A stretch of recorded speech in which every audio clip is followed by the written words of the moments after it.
दानि थासारियावथ' आं नुहुरनानै मोनदों रायजो राजाफोरनि खना खनला रायलायनाय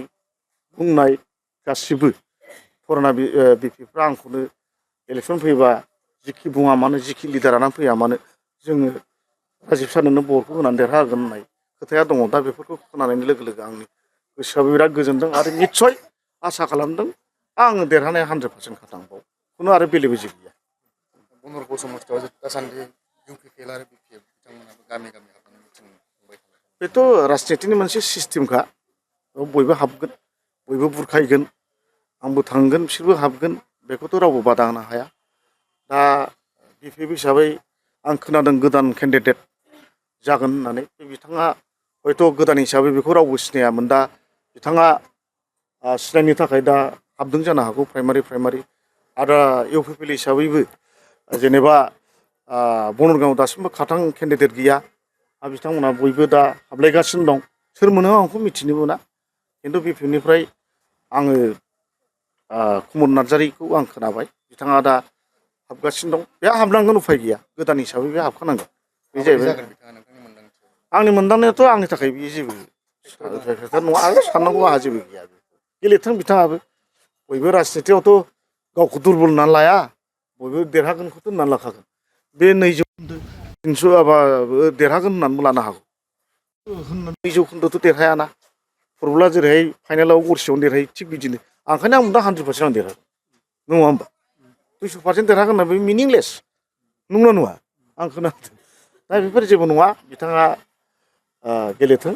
दा बिपिएफनिफ्राय बेखौ सायख'दों होननाय खोनादों। बिथाङा सिगाङाव राजखान्थियाव ओंखारनो बिथाङा ओंखाराखैमोन बिथाङा साख्रि मावदों आंनि मिथिनायाव बिथाङा साख्रि मावदों दा रिटायार जाबाय भिडिअ होननाय खोनादों भिडिअ सिनायखायो आङो गोदोनिफ्रायनो दानिल' खोथा नङा गोदोनिफ्रायनो जों सिना जानाखा थांलाय फैलायबो बिथांमोनजों दंलायो सोमोन्दो दंलायोमोन जोङो रावबो नङा बिथाङाबो जोंनिनो मानसिखा जायखिजाया बे जानायाव आंहा जेबो आपत्ति गैया। नोंथांमोना फैगौ बिसायख'थियाव दा बेनि बेलाखौथ' आं बुंथ'नो हाला थारमाने आंथ' अथ' गोजौ लेभेलनि लिडार नंला जाहैबाय आं मोनसे समस्तिनिल' लिडार दा बेखौ हयथ' गोजौ लेभेलाव रायलायनायनि सायाव मा रिजाल्ट फैयो बिनि सायावसो थासिगोन दासिमबो इंगित मोनथ'नाय जायाखै खिन्थु बिजेपि हिसाबै बनरगामियाव टिकेट मोननाया आंना खाथां आरो जिहेतु बावैसो सान सिगां बे क'क्राझार जिल्लानि सिङाव थानाय जे बिजेपिनि गुबुन सासे गोख्रों दैदेनगिरि जायखौ बुङो रेवरेवार नार्जारि बिथाङा बिजेपि दोलोखौ नागारबाय ना बिथाङा मा जाहोनाव नागारदों आं बेखौ बुंनो हाया नाथाय आसा खालामदों बिथाङा फिन गिदिंनानै फैफिनगोन हयथ' माबा मोनसे उसुबिदा माबा मोनसे सिन्था खालामनानै थांदों जानो हागौ जोंहा बे थांनायाव जेबो बुंनांगौ गैया थांथों बयबो राजनितिनि दरजाया सब समाय खुलाखा बयबो थांलाय फैलाया थाखायो खिन्थु बिथाङा मा जाहोनाव थांदों आंखौ आं मिथिया खहा लाबोगोन नामा जुदि खहाथ' बिदि जाया खहायाथ' नोङो मोनफ्रोमबो राजनिति दोलोआव बिदिनो गोबां नेताफ्रा थांलाय फैलाय खालामो माथो बिदिनो एसेटिस थाफिनो माथो पार्टिफ्रा खहा जानाय नङा आसा खालामदों बिथाङा गुरायनानै फैफिनगोन। क'क्राझार जिल्लानि सिङाव थानाय गासैबो बिजेपि दोलोआ बिजाथि फसंजोबगोन ना बेखौथ' दाखालि जोंहा मानाव गेदेर आसामनि आफाद मानाव गेदेर दिलीप सखिया बिथाङा बुंबाय जे जोङो गासैयावबो गेलेगोन होननानै बुंनायाव ओमफ्राय मोननै सिटखौ गेलेनाय नङा जेनाखि जोंनि बिजेपि पार्टिया सनमान होयो फुराना शिब हाग्रामा सार आरो प्रमद सार बे सान मोननैनि जायगायाव जों होनाय नङा गेलेयोबा जोङो 38थाखौ गेलेगोन होननानै बुंदों नाथाय बे बुंदों बेथ' राजनितिनि खोथासो जाहैबाय माब्ला मा सोलायो फात्ता मोना दिनैसिमबो बेखौ आं बारा बुंथ'नो हानाय नंला थारमाने बिथांमोनहासो डिसिसन खालामगोन आरो दा गोबाव दंबावो हिसाबै।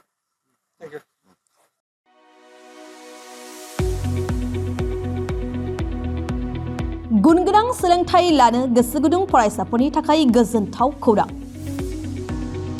क'क्राझारनि बालागाव सेन्ट आन्स कलेजाव 2025-26 बोसोरनि थाखाय गोदानै मुं थिसननाय हाबाफारिया जागायबाय।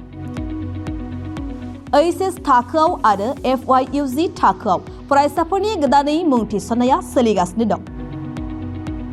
क'क्राझारनि साहा बालागावआव थानाय सेन्ट आन्स कलेजनि एइचएस थाखोआव कमार्स आरो आर्ट्स स्ट्रिमाव इंलिश मिडियामाव गोदानै मुं थिसननाया सोलिगासिनो दं आरो बेजों लोगोसे FYUG एबा 4 इयार आन्डार ग्रेजुएटनि थाखायबो कमार्स आरो आर्ट्सआव गोदानै मुं थिसननायाबो जागायबाय। FYUG नि आर्ट्सनि थाखाय English, Bodo', Assamese, political science, education, economics, history आरो ससिय'ल'जि आयदायाव मेजर लानानै सोलोंथाइ लानो हागोन आरो बिकमनि थाखाय फाइनान्स, एकाउन्टेन्सि, मार्केटिं, मेनेजमेन्ट आरो HR मेनेजमेन्ट आयदायाव मेजर लानानै सोलोंथाइ लानो हागोन। गुनगोनां फोरोंगिरिफोरनि सोलोंथाइ होनायजों लोगोसे बेवहाय बायदि उफ्रा सोलोंथाइबो होनाय जायो, जेरै computer class, spoken English course आरो गुबुन सार्टिफिकेट कर्सफोरनिबो सोलोंथाइ लानो खाबु होनाय जायो। बे कलेजाव स्पर्ट्स फेसिलिटिज, लाइब्रेरि फेसिलिटिज, वाइफाइनि फोनांजाब राहाजों इन्टारेक्टिभनि राहा आरो smart board, classroom, air condition computer lab आरो बेजों लोगोसे माखासे फरायसाफोरनो रिमिडियल क्लासनिबो खाबु होनाय जायो।